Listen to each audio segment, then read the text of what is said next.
Assalamualaikum Soulmate, ketemu lagi di podcast Masalah Emang Ada bersama Mimi, Cindy, dan Mbak Inka. Assalamualaikum. Jadi kita bahas masalah apa lagi nih? Iya, hari ini rupanya banyak pertanyaan yang masuk nih Mbak dari Soulmate. Hari ini kita mau membahas tentang masalah yang terjadi selama pandemi. Itu kan WFH, work from home.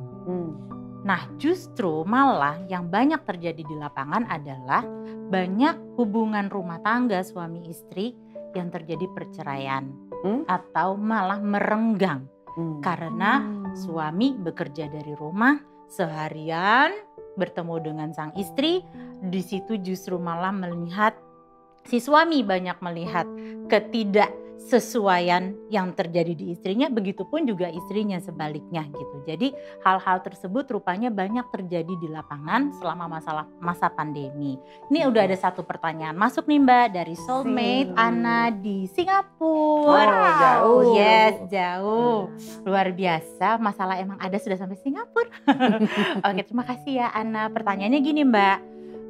Assalamualaikum Mbak Inka, masalah emang ada. Saya mau tanya ya, kenapa sih kok saya ini malah sebel banget semenjak suami saya bekerja hanya di rumah aja, work from home. Karena dia tuh jadi banyak ngerecokin kerjaan saya hari-hari. Jadi banyak ngerecokin urusan saya sama anak, jadi banyak ngerecokin urusan saya sendiri. Akhirnya kita tuh hubungannya jadi gak bagus. Gimana ya Mbak? Gitu Mbak. Jadi buat siapa? Ana ya? Ana. Jadi buat Ana ini ada masalah. Iya. Gitu ya, berarti kan sudut pandangnya ya. Kita mau nyoba menawarkan sudut pandang yang membuat itu nggak ada. Masalah itu nggak ada. Kembali lagi memang persepsi ini membuat perilaku kita otomatis keluar ya.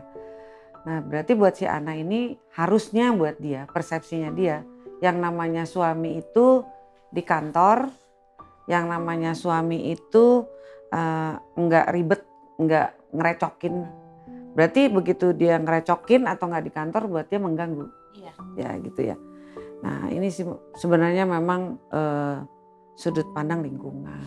Karena lingkungan itu kan yang aku tahu ya, kepahaman aku, lingkungan itu persepsinya namanya orang kerja tuh harus di kantor. Jadi kalau nggak di kantor tuh bukan kerja gitu. Ini sebenarnya jadi menyusahkan diri sendiri sebenarnya. Dan juga gini Mbak, mungkin ya karena kerjanya dari rumah, jadi kan nggak konsentrasi full kerja di depan laptop, tapi terus mungkin ngelihat istrinya gimana sama anak, jadi ikut-ikut gitu loh Mbak. Jadi itu masalahnya. Iya, itu kan semua buat anak ini. Berarti kan sementara buat suaminya ya kan nggak apa-apa nengok, kan nggak apa-apa gitu. Berarti kan ini ada dua persepsi yang berbeda kan. Buat suaminya kan mungkin dia mau nolongin istrinya, cuma istrinya bilang nggak usah jadi makin karena udah ribet. Biasa sendiri gitu. Iya. Nah sebenarnya kan intinya harus tahu dari asal muasalnya. Perbedaan pendapat itu kan karena beda tujuan. Nah, beda tujuan. Kalau tujuannya beda ya pasti pendapatnya beda, ya kan. Nah kan kita menawarkan satu persepsi yang satu tujuan yang aman, artinya semua orang tuh bisa melakukan itu dan semua orang tuh mampu melakukan itu karena semua punya modalnya, gitu. Yaitu persepsi spiritual. Pernikahan itu kan dalam spiritual adalah ibadah, kan gitu kan, ibadah. Yang namanya ibadah berarti kan nggak ada yang stres, nggak ada yang marah, nggak ada yang kecewa, nggak ada yang kesel.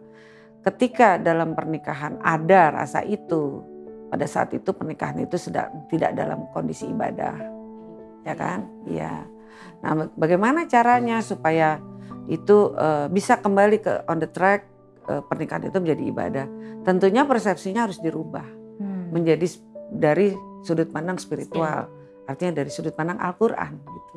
Tunggu deh Mbak, aku pernah baca ya Mbak Inka ya, Sin, bahwa kan pernikahan atau perkawinan itu kan suatu ikatan gitu ya.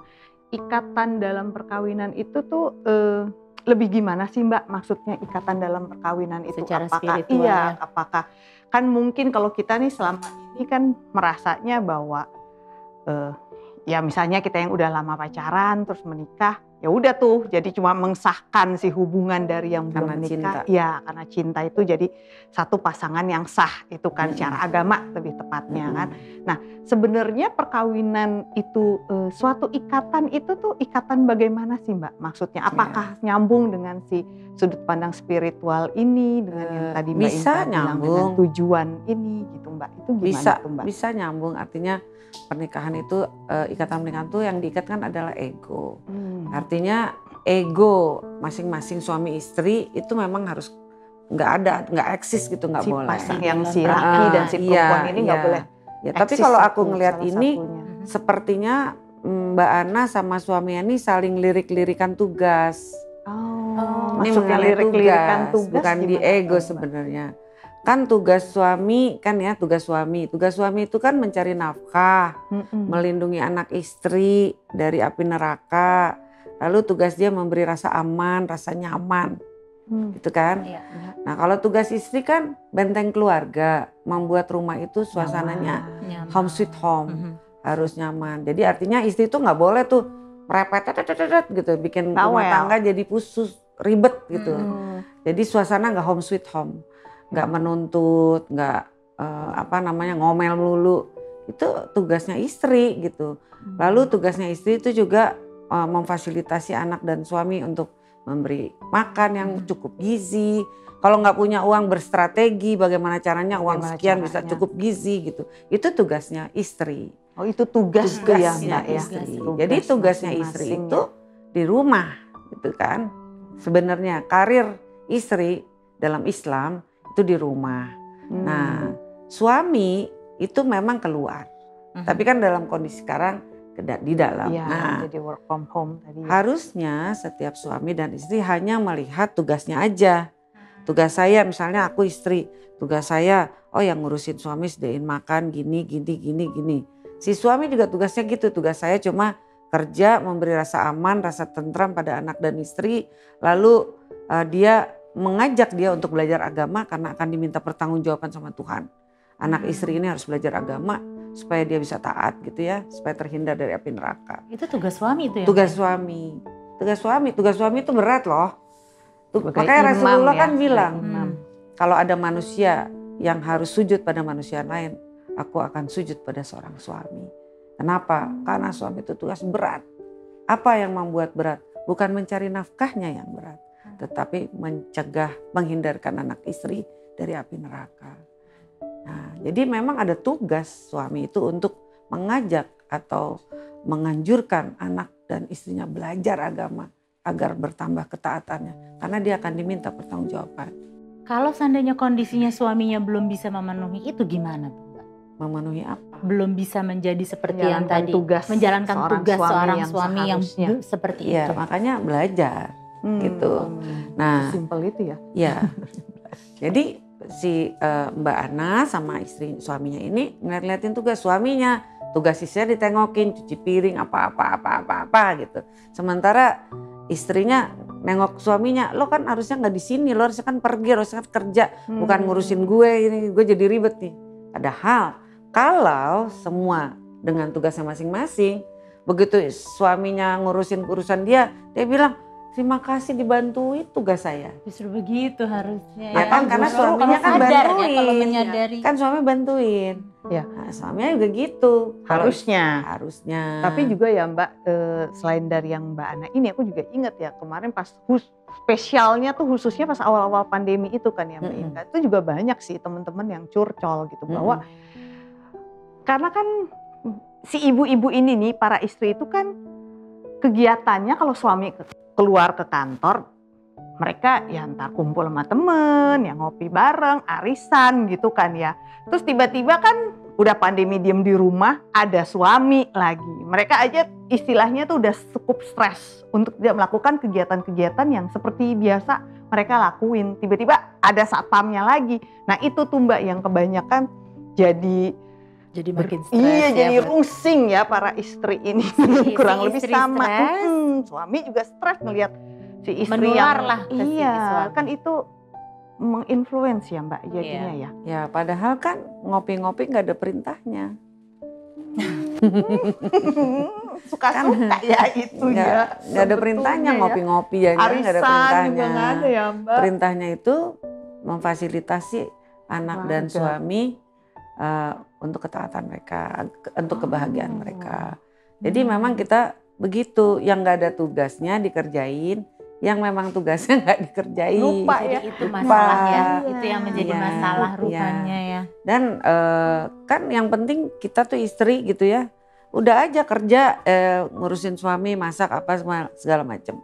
Kalau suami nggak ngasih duit, ya udah kita juga bantuin aja dia cari uang, ya kan? Bukannya nggak ada perintah itu menuntut, rewel kan nggak ada. Perintahnya itu kalau istri kerja itu sebenarnya memang bukan ibadah karena nggak ada perintahnya. Perintah itu kan harus memenuhi 3 syarat ya. Ada aturannya, ada perintahnya, dan niatnya lillahi ta'ala. Baru ini salah satu aja nggak ada, tidak termasuk ibadah. Tidak termasuk Tidak ibadah, termasuk ya. ibadah. Ibadah harus ada perintahnya, ada aturan cara melakukannya, dan ada niatnya lillahi ta'ala. Nah, di sini perintah tuh nggak ada istri bekerja. Perintahnya aja nggak ada. Jadi kalau aku nih praktek nih jadi dokter, aku bekerja, aku nggak termasuk ibadah. Tapi ketika kita niatnya membantu suami, ada perintahnya. Membantu mitra hidup untuk menjalankan tugasnya. Kayak sekarang misalnya kan kondisi lagi kesulitan, suami turun. Nah kita mau membantu dia menjalankan tugasnya. Menjalankan tugasnya, mencari nafkah. Nah itu jatuhnya ibadah karena membantu. Tapi ada koma.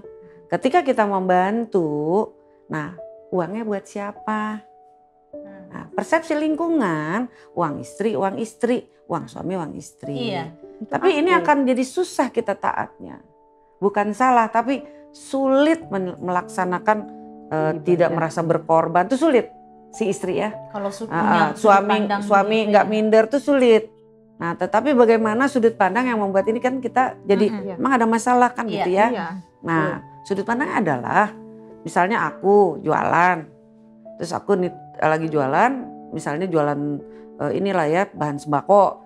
Lalu Mimi sama Cindy datang, Mbak Inka, apa kabar? Baik. Gitu. Terus aku bilang Mimi, Cindy, Inka mau sholat, titip ya warungnya. Oh iya ya. Udah, waktu aku sholat, Mimi sama Cindy kedatangan orang mau beli telur gitu. Bu beli telur 2 kilo, oh ya. Lalu uangnya dikasihkan. Nah udah selesai aku sholat, aku bilang, Mimi Cindy pamit, Mbak Inka aku pamit. Oh ya udah, terus uang itunya dikemanain? Kasih Mbak Inka. Cindy bawa pulang atau kasih Inka? Kasih Mbak Inka. Kenapa? Kan telurnya warungnya punya Mbak Inka, warungnya toko. Mbak Inka. Karena Cindy sama Mimi kan membantu aku. Iya, membantu. Jadi uangnya buat aku. Begitu juga istri. Istri kepada suami. Kalau menikah, kalau istri itu bekerja karena ingin membantu suami, ya uangnya uang suami, uang yang dibantu. Aku gitu. Uangku juga. Iya, itu jadi sulit. Bukan salah. Iya. Nggak salah secara kelihatan, tapi sulit kita untuk membuat keluarga kita itu tenang dan hati kita juga enak. Pasti ada rasa kan gue cari duit itu ada, rasa melakukan pengorbanan, rasa udah berkorban abis-abisan nih, totonya suami di PHK lagi, udah ini kita yang capek nih, udah gitu-gitu ya, dan terus udah gitu suaminya juga harus tahu, ketika istri membantu dia bekerja, jangan harapkan rumah beres, kan istrinya capek kerja. Dia juga harus paham. Luar biasa loh. Makanya kalau sama-sama melihat tugas masing-masing, ini akan sakinah mawaddah warahmah.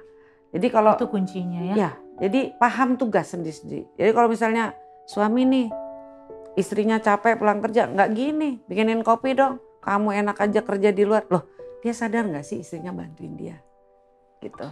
Lalu juga Dia yang ada kalau isinya pulang telat gitu ya mijitin, kan kasihan isinya lagi bantuin dia gitu kan. Benar-benar memang saling membantu ya. Ya Sama-sama. memang.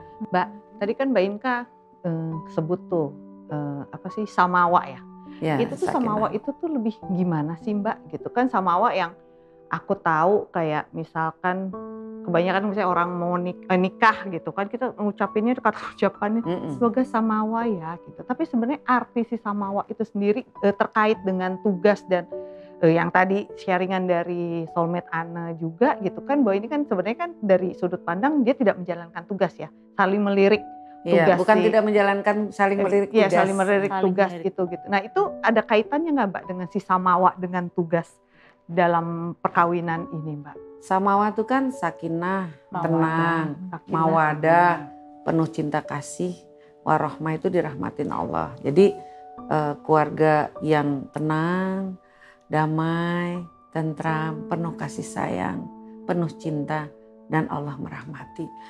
Itu sebenarnya kan bukan pemberian, itu target dari kita. Makanya kita harusnya sebelum menikah harus ngerti dulu harus punya modal apa untuk mencapai target. Apakah sudah punya skill, sudah punya kemampuan untuk meraih target itu gitu. Jadi dia bukan pemberian Tuhan. Kalau dia pemberian Tuhan, Tuhan nggak adil, ada yang sama wadah nggak, ya kan? Nah, tapi kalau ini nggak, memang harus kita lakukan. Yang upayakan. Ya, misalnya aku sebagai seorang istri harusnya sebelum aku memutuskan untuk menikah gitu, menikah dengan pilihanku, aku udah harus mantep dulu tuh ya Mbak, tahu dulu gitu ya tugas-tugas seorang istri yang akhirnya akan menjadi tugasku nanti setelah menikah itu apa. Seperti itu ya Mbak? Iya, karena terutama kita, karena kalau salah yang paling dirugikan dalam pernikahan itu perempuan. Makanya kita tuh harus betul-betul punya kriteria dalam menentukan pilihan. Wow. Jadi kan dikatakan gini, ya kan pernah bilang gini, surga itu gitu kan, surga itu ada dalam ridho suami, ya kan? Pernah dengar? Sering. Tahu nggak itu bukan buat suami? Itu buat istri. Bukan buat istri, buat wanita yang sedang mencari suami. Surga kamu tuh di suami, jadi hati-hati milih suami. Oh, itu nggak bisa dipakai buat kita gitu. Makanya sering kali malah kita nih Mbak yang sudah menikah ini. Kalau sudah menikah udah nggak boleh pakai yang lain kecuali jalankan tugas sebagai istri. Itu tadi nggak boleh yang lain. Karena udah tujuan semua udah kadung menikah kan. Iya. Udah selesai. Tujuannya beda ya sudah. Kalau mau disatukan disamakan, kalau enggak ya udah jalankan perintah Tuhan. Saling memfasilitasi untuk ketaatan. Menahan ego tadi ya. Bukan menahan. Egonya emang diturunkan. Jadi kita memang harus nafsunya mutmainah. Oke. Ya kan? Untuk para soulmate nih Mbak yang mengalami hal seperti itu ya, Mbak, hubungan renggang bahkan sampai perceraian. Bagaimana caranya Mbak untuk jadi nggak masalah gitu? Masalah yang ada menjadi nggak masalah gitu. Gimana? Mesti gimana? Untuk yang seperti Mbak Ana ini, ya harus diluruskan dulu pernikahannya untuk apa ini, mau apa, tujuannya mau apa, kok ngobrol tujuannya mau apa, sama-sama. Kalau saya pengen kamu gini, dia pengen kamu gini, ya nggak bisa. Oke. Ya kan nggak pernah bisa, kan nggak berhasil. Karena itu ego ya Mbak ya. Iya. Jadi memang harus kembalikan kepada tujuan pernikahan. Ini mau apa? Kalau mau ke sakinah mawadah warahmah berarti tujuan sama-sama, ibadah. Tujuan ibadah udah pasti nggak pakai ego. Kalau ibadah enak ya. Kita pakai pedoman hidupnya Al-Quran. Udah ada gitu loh mau ikutin nama. Wasitnya Allah. Jadi kalau ada masalah bukan lari ke orang tua masing-masing. Iya. Lihatlah Al-Quran. Pendapat kamu sesuai nggak? Kalau sesuai, saya juga sesuai, kita beda, ya saling menghormati pendapat masing-masing. Bukan gini, kamu sukanya gado-gado, saya sukanya pizza.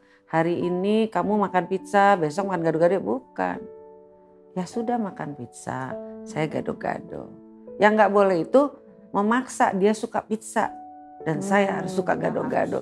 Itu tidak sulit terwujud sama Allah. Hal-hal seperti itu yang sulit akhirnya menjadikan tidak menjadi pernikahan samawa. itu suatu ibadah. Kenapa? Karena si itu tadi tenang. Kan akan perdebatan-perdebatan muncul. Nah, ketika perdebatan muncul nggak ada cinta kasih kan. Lama-lama jangan-jangan cinta hanyut. Malah nggak ada hilang. Cintanya hanyut. Langsung merasa renggang. Iya. Nah, Mbak Inka dari tadi kan Mbak Inka tuh sering banget menyebutkan tugas-tugas ya. Tugas istri, tugas suami. Sebenarnya tugas itu tugas apa sih Mbak? Siapa yang memberikan tugas ini? Terus apa sih spesifik tugas tuh apa maksudnya gitu Mbak? Yang Mbak Inka dari tadi sampaikan. Oh ya, itu tugas dari Allah Tugas untuk kita dari Allah. sebagai pengabdi dan khalifah.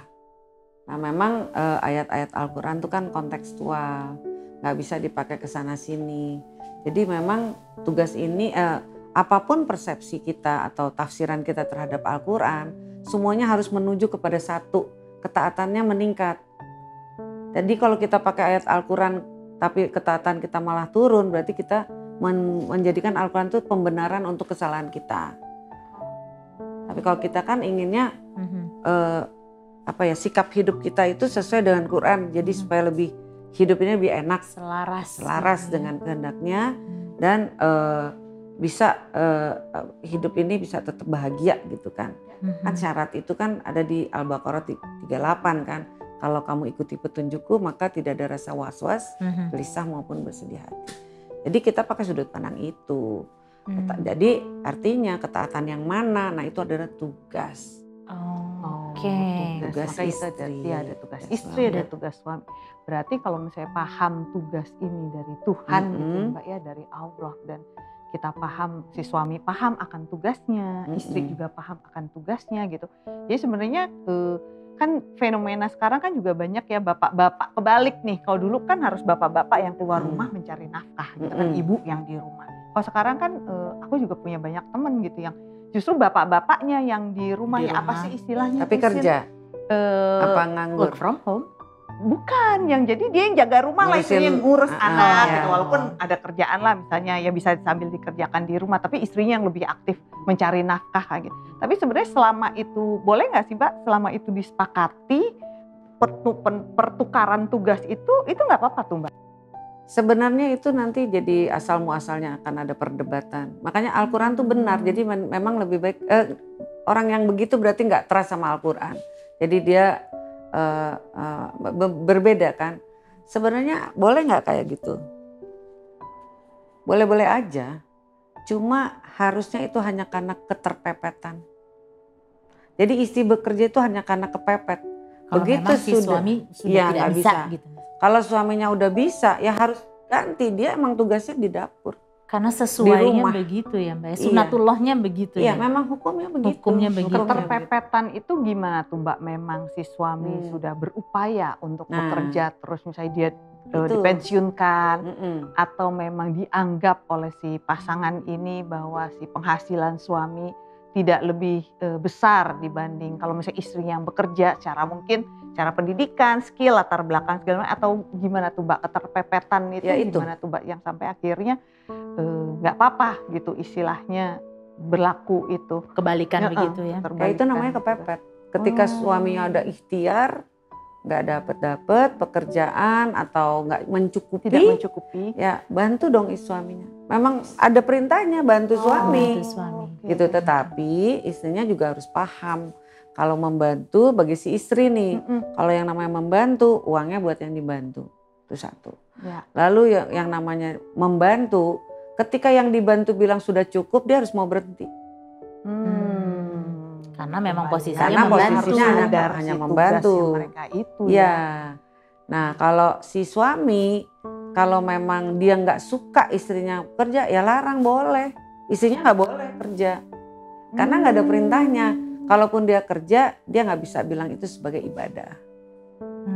Jadi dapat uangnya dari suaminya untuk dia bekerja gitu ya. Kalau ibadah kan jadi dapat uangnya, tapi nggak dapat reward pahalanya dari Tuhan. Lalu dan terus udah gitu kalau si suami juga kalau istrinya capek pulang kerja ya suami nggak boleh marah karena dia lagi bantu pekerjaan suami, tugas suaminya gitu. Nah ketika kita udah ngerti tugas, ketika istri bantu suami nggak akan minder. Apalagi istri gajinya lebih besar, ya harusnya bersyukur. Gitu Makanya ini harus ada kesepakatan, artinya harus ada kepahaman yang sama-sama miliki suami dan istri.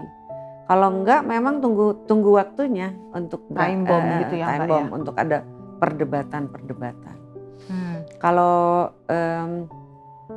ini tidak diselarasi, ya sudah. Kalau itu ya yang penting tidak melanggar Al-Quran, artinya marah kan nggak boleh, ya kan?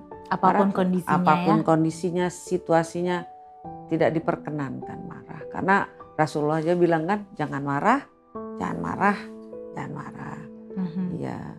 Nah kalau kita ngerti tugas-tugas ini, mungkin Mbak Ana pasti malah bersyukur punya suami yang membantu. Jadi masalah emang ada. Malah adanya gitu bersyukur.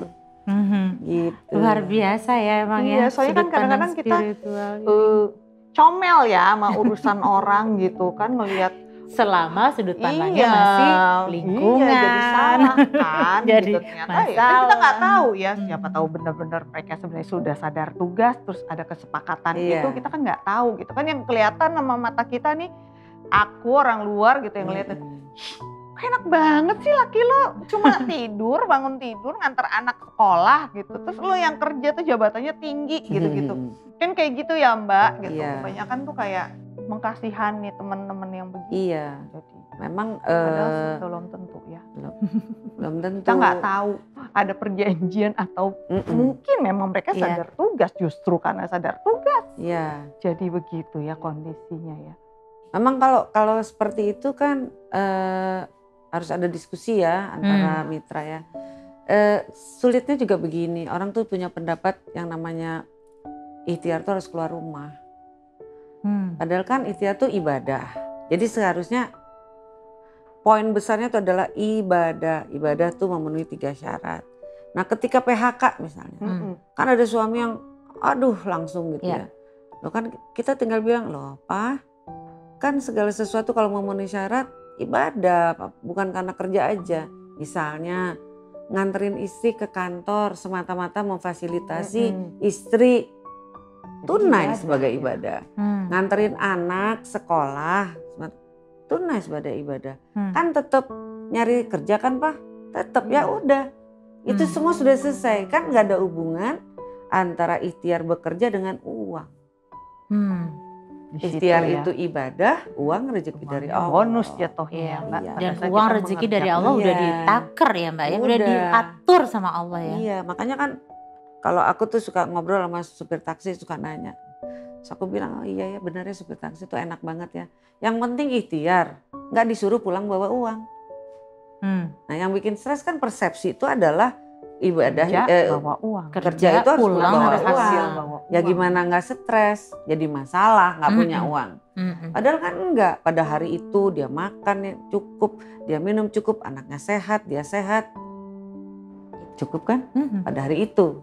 Kan kita disuruhnya cuma mikirin hari itu ya. Hari ini saat saja, ini aja. saat ini. Ya jadi memang benar ya kayak semua disalahin lah ya, WFH lah, apalah, COVID gitu kan. Padahal sudut pandang kita nih karena sudut pandang kita yang tidak kita masih sesuai. Sering kali nggak mau nuker sudut pandang kita ke sesuatu yang sebenarnya ada sudut pandang yang bikin justru masalah, bikin masalah. Kita kondisi kita tuh nyaman terus gitu ya Mbak Inka ya dengan si sudut pandang spiritual ini ya. Kenapa ya kita maunya ego mulu sih ya. Kitanya yang masih mau pakai. Kalau yang aku lihat itu. sih di lapangan memang orang tuh nggak rela menukar. Karena emang pahit sih. Nggak enak sih, kan. Mbak. Pahit ya. Iya. Bayangin kan. Pahit tuh juga karena udah terlalu terbombardir dengan sudut pandang lingkungan yang selama ini kita punya gitu loh Mbak. Yang seperti tadi kan, suami kan nggak usah lah ngerecokin kerjaan istri yang kayak gitu-gitu. Karena kita punya itu gitu, itu yang membuat sulit gitu loh. Ya karena lingkungan kan kondusif ya, sangat kondusif. Pendapatnya tuh terus gitu. Nah kalau sementara itu nggak Qurani. Iya ya. Ya kan, jadi membuat hidup kita jadi rumit. Betul Mbak. Ya, Itu benar. masalah Jadi harus ada itu ya Mbak, seperti ada pagar-pagar batas-batas Iya. dari apa yang kita kerjain. Padahal batas itu kita sendiri yang ciptain ya Mbak ya. Iya. Sebetulnya ya. Yang terjadi juga di pasangan suami istri ya, sabar ada batasnya. Itu kan persepsi yang Aduh. lingkungan kan. Nah, sementara Al-Quran kan Mbak, sabar itu kan teman-temannya ujian hidup. Begini nih, saudara kembar lah ceritanya. Selalu berjalan. Selalu bersamaan. Ya. Jadi hidup kan untuk diuji. Pasti ujian Ya kan? Nah, ujian itu kan berarti sampai mati. Ya. Berarti Selama sabar kita tuh masih harus nafas ada. ya. sampai mati. Sampai mati. Karena dia harus saudara kembar. Ada ujian harus ada sabar. Nah, kalau kita sabar ada batasnya. Pertanyaannya di mana batasnya coba? Sementara ujian Iya. jalan Iya, terus. jalan terus. Ya, nggak ada batasnya. Itu membuat kita sulit berpindah sudut pandang. Kita harusnya geser sudut pandang. Makanya harus punya tujuan dulu mau apa. Kalau tujuannya ingin masalah emang ada, ya harus ditukar. Tukar sudut pandang. Sudut pandangnya. Menjadi sudut pandang spiritual aja. Sudut pandang itu bukan dalam arti kita ada pilihan A, B, C ini, tapi benar-benar kita harus mantapkan bahwa kita cuma mau pakai sudut pandang si spiritual ini ya. Kalau aku inget-inget dari yang sebelumnya Mbak Inka ngomong tuh, kita harus menghadirkan Tuhan ya Mbak ya. Kalau di sudut pandang spiritual ya, menghadirkan Tuhan dalam kegiatan kita. keseharian Gitu ya kan kita. kadang-kadang kita ya kayak gini aja kan berarti kita meniadakan Tuhan ya Mbak secara nggak sadar ya. Dengan menggunakan sudut pandang selain spiritual Iya. itu ya. Memang kita tuh nggak sadar bahwa spiritual itu ajaran Tuhan. Sudut pandang spiritual kan ajaran Tuhan, bukan manusia. Iya, Ajaran Tuhan, ya kan? Mm-mm. Nah, kita nggak mau pakai, kita maunya pakainya sudut pandang yang kita suka. Yang Jadi kita referensinya ego Mm-mm. kita, referensi kebenaran menurut kita tuh sudut pandangnya ya yang benar tuh begini. Jadinya makanya kita bilang begitu orang itu nggak sama, ngapain sih dia tuh? Padahal kan dia juga kalau nggak melanggar Quran dia juga benar. Disitulah timbul perdebatan. Iya. Merasa paling benar gitu kan. Padahal itu juga informasi bahwa ada sudut pandang lain loh Mm-mm. yang selaras Al-Quran, ajaran Tuhan juga. Gitu. Kuncinya semua di sudut pandang ya, benar-benar. Di lapangan tuh juga gini Mbak, yang banyak terjadi yang Cindy dengar gitu ya ceritanya suami istri ini selama WFH adalah itu apa namanya saling gini loh Mbak. Aku kan udah gini, aku tuh stres karena kerjaan tuh nggak ada segala macam. Kamu ngertiin aku dong. Nah yang kayak gitu-gitu tuh juga tuh tambah renggang juga tuh Mbak. Ya, Si Itu sudut pandang ya Mbak ya? si suami minta istrinya mengerti dengan kondisi kesetresannya dia. Istri berusaha mengerti tapi juga ya itulah ya, mungkin karena istri juga masih punya sudut pandang, aku kan juga capek, aku sabar juga ada batasnya. Itu waduh, itu emang complicated banget jadinya. Hanya karena sudut pandang bukan spiritual. Ya, karena orang tuh nggak menyadari perilaku dia adalah karena sudut pandang dia, bukan karena perilaku orang lain. Itu dia ya. Itu dia yang Coba nih ada orang ngeselin banget, perilakunya ngaco nih. Tapi begitu sudut pandang kita dizolimi transfer pahala, kan nggak ada kita sabar aja tuh, nggak ada urusan sama dia. Jadi memang yang salah tuh siapa? Kita Ya sendiri. kita sendiri. Sudut Makanya pandang nggak bisa yang aku nyalain pahami. orang. Sudut pandang yang kita miliki itu memang tidak selaras Al-Quran. Sudut pandang itu adanya di mana? Memang ada bersemayam di sini, bukan di sini. Kalau yang di sini kita tuh hafalan, tahu Ilmu, harus ya, sabar, ilmu namanya. Tahu harus sabar, harus ikhlas. Dizolimi transfer pahala, sakit penggugur dosa semua tahu. Tapi gitu kasih sakit, stres. Berarti ininya tahu, tapi persepsinya belum dirubah. Harusnya kan itu dijadikan landasan perilakunya, jadi persepsi. Memang untuk seperti ini kita memang harus belajar. Harus belajar. Karena harus ada belajar tuh maksudnya harus cari majelis yang mengajarkan gimana caranya, artinya metodenya gimana. Ya. Gitu. Karena ada kan kita ikut nih di majelis kayak aku di umurnya udah 50 tahun lebihnya nggak mau disebutin. Oke. Ya, aku udah mau 57 tahun. 57 tahun udah belajar agama berpuluh-puluh tahun tapi masih marah, masih kesel, tuh ngapain aja? Masa artinya pasti kan ada yang salah. Entah salahnya di saya karena saya nggak sungguh-sungguh atau saya udah sungguh-sungguh tapi metodenya nggak pas. Cara belajarnya ya. Cara belajarnya ya kan harusnya pindah dong. Jangan ikhlas di situ-situ aja. Ya banyak sih kalau aku bilang ya. Karena untuk ketaatan itu semua ada perubahan dalam belajar ya, metode sesuai dengan zaman. Kalau aku belajar ini, aku ada belajar di satu majelis yang memang dia fokus dan konsisten. Hanya untuk merubah persepsi menjadi persepsi Qurani. Dia hanya untuk membangun kesadaran selaras Al-Quran di dalam sini. Jadi di sana nggak ada belajar keilmuan fikih, itu nggak ada. Tapi mereka menganjurkan belajar fikih di tempat lain. Tapi tidak di situ. Mereka hanya fokus di situ. Aku belajarnya di Majelis Mutiara Tauhid dengan metode tafakur namanya.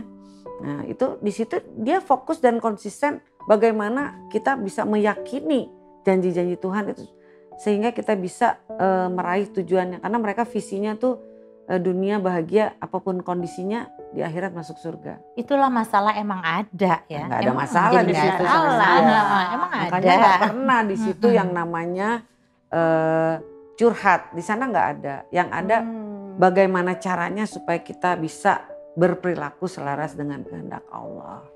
Gitu. Jadi semua masalah kita solusinya adalah di situ ya. Bagaimana kita merubah sudut pandang kita. Ya, menukar sudut pandang kita ke sudut pandang spiritual yang sesuai selaras dengan Al-Quran. Kehendak Tuhan gitu kan, akhirnya ya itu masalah emang ada. Ya soulmate. Emang ya untuk menukar sudut pandang ini tadi Mbak Inka juga bilang gak gampang ya Mbak, pahit. Tapi pada saat kita mau memilih, kita mau masalah jadi tidak ada dalam hidup kita, emang ya harus kita menukar nih, harus kita pilih sudut pandang ini gitu yang akhirnya memudahkan kita dalam menjalankan hidup kita. Jadi memang wawasan yang kita bagi di podcast kita ini sekitar untuk menukar sudut pandang ini menjadi kalian soulmate-soulmate di luar sana tidak merasa bahwa hidup kita ini tuh gak habis-habis masalahnya. Karena ternyata salah, emang harusnya gak ada gitu kan. Terima kasih sudah subscribe, share, and like, juga komen. Tolong juga di komen atau share juga ya komen cerita atau berbagi mereka. cerita, berbagi wawasan karena kita juga butuh cerita-cerita dari kalian semua untuk menambah wawasan kita ya Mbak Inka ya. Ya. Terima kasih, sampai ketemu di podcast berikutnya. Waalaikumsalam warahmatullahi wabarakatuh. Assalamualaikum.